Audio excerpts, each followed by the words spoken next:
बिस्मिल्लाहिर्रहमानिर्रहीम। अस्सलाम वालेकुम। मैं हूं असद और आप देख रहे हैं असद इलेक्ट्रिकल।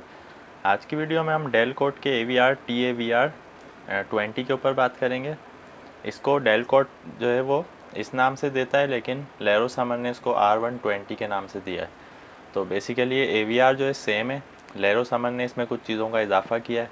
लेकिन जहाँ पर भी इन दोनों में से कोई भी मॉडल आपके पास है तो उस पर आप बआसानी काम कर सकते हैं। एक ही तरह के इसके कनेक्शंस हैं और इसमें जो एडजस्टमेंट्स वगैरह हैं उस पर भी हम बात कर लेते हैं। सबसे पहले हम बात करेंगे इसके कनेक्शंस के ऊपर। तो कनेक्शंस में आप देख सकते हैं कि जो हमारे मेन स्टेटर के टर्मिनल होते हैं 3 फेज़ आउटपुट के, UV W और न्यूट्रल, यानी रेड येलो ब्लू न्यूट्रल। तो इसमें से कोई से 2 फेजेस लिए जाते हैं। AVR पर जो नंबर मेंशन इन्होंने अल्फ़ाबेट्स मेंशन किए हुए हैं VN1UN, इसको इस तरह किया जाता है कि V को V पर लगा दिया जाता है और U को AVR के U पर, और N जो है वो न्यूट्रल पर आ जाता है। तो 3 फेज़ सेंसिंग में तो इस तरह दिया जाता है। तो तीसरा फेज़ यहाँ पर खाली रहता है क्योंकि 2 फेजेस जो है वो काफ़ी होते हैं। अगर इसी AVR को हम सिंगल फेज़ सेंसिंग के लिए यूज़ कर रहे हैं तो इसका प्रोसीजर इन्होंने बताया हुआ है कि आप खाली जो है वो U फेज़ को यूज़ कर लें और न्यूट्रल को इसी तरह रहने दें। सिर्फ एक जंपर आपको N और N1 के दरमियान लगाना है।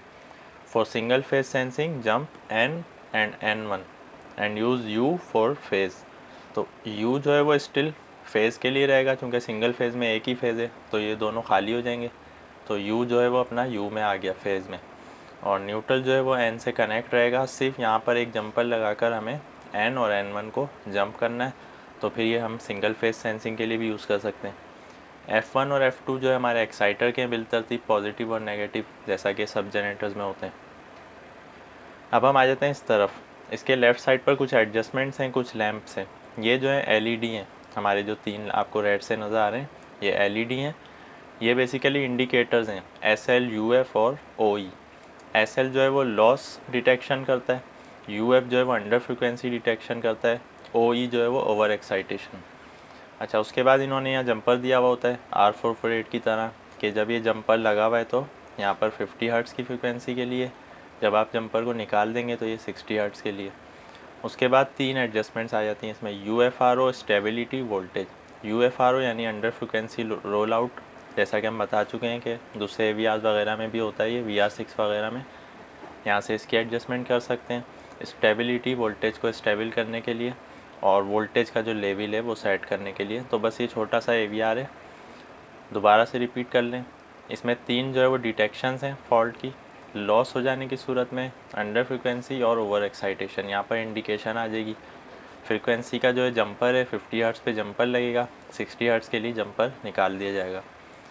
3 जो है इसमें एडजस्टमेंट्स हैं UFRO स्टेबिलिटी वोल्टेज, यहाँ से आप इनको एडजस्ट कर सकते हैं। राइट साइड पर इसके टर्मिनल हैं। F1 F2 तो हमारे एक्साइटर फील्ड के हो गए। उसके बाद जो VN1UN, बस इस तरतीब को आपने समझना है कि यहाँ पर इन्होंने UVW की जो सेंसिंग है वो इस तरह आ रही है, यानी U जो है वो U में आ रहा है, V जो है वो V में आ रहा है, N1 खाली रहेगा, न्यूट्रल जो है न्यूट्रल से कनेक्ट रहेगा। ये 3 फेज़ सेंसिंग में। सिंगल फेज़ में क्या है कि N और N1 को जंप कर देना है, यानी एक जंपर से वायर से हमने N1 और N को जंप कर देना है। U जो है अपनी जगह पर रहेगा, यानी फेज़। V खुद ही हट जाएगा क्योंकि सिंगल फेज़ है और U ऑलरेडी खाली था। तो इस तरह इसको सिंगल फेज़ सेंसिंग के लिए भी यूज़ किया जा सकता है। तो बहुत ही सिंपल AVR है। आज की वीडियो के हवाले से कोई भी आपका क्वेश्चन है आप कमेंट में पूछ सकते हैं। वीडियो पसंद आने की सूरत में लाइक करें। नेक्स्ट वीडियो तक के लिए इजाज़त दीजिए। अल्लाह हाफिज़।